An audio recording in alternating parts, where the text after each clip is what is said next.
ករណីផលបូកតាមទម្រង់ប្រភេទចា78.40បូកជាមួយនឹង56.85ចាអញ្ចឹងគេឲ្យយើងបូកចាចំនួនទស្សភាគជាមួយនឹងចំនួនទស្សភាគតែតាមទម្រង់ប្រភេទចាអញ្ចឹងកូនមើលអ្នកគ្រូធ្វើបង្ហាញទាំងអស់គ្នាចាអញ្ចឹងកូនសរសេរខាងលើដដែលសិនមកចាអញ្ចឹងកូនមើលតួបូកទី1ចាតួបូកទី1របស់យើងគឺមានផ្នែកទស្សភាគចំនួន2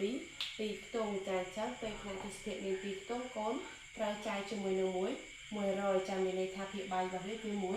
100ចាចំណែកភាគយកកូនសរសេរលេខនឹងដដែលដោយគ្មានចំណុចទស្សនៈភាគចា7840ចាបូ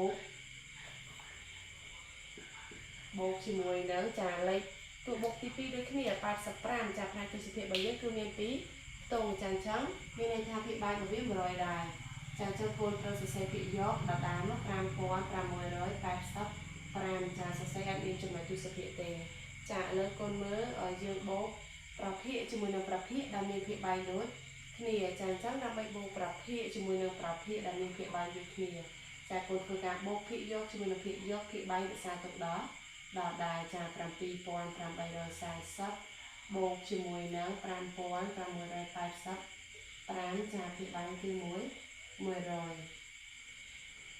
ចាឥឡូវនេះកូនមើលលេខគូបូកបង្ហាញទាំងអស់គ្នាចា7840បូកជាមួយនឹង5685ចា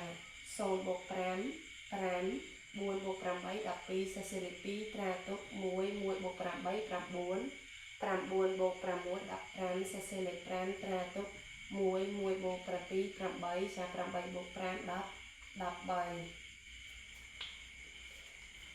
ចាអញ្ចឹងចំណាយស្មើ13525 13525ចាភាគបាយ100ដដែល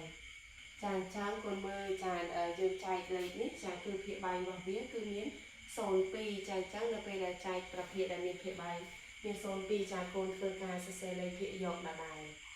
ចាភាគយកកូនសរសេរដដែលណាចាអញ្ចឹងបន្ទាប់មកទៀតកូនមើល100ចាគឺមាន02ចាអញ្ចឹងកូនធ្វើការរំកិលទ្វារចារំកិលចំណុចទស្សភាគមកឆ្វេងចំនួន2ខ្ទង់ដូចគ្នាចា1 2ចាអញ្ចឹងចំណាយស្មើ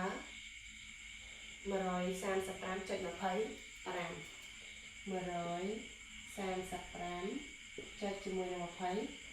25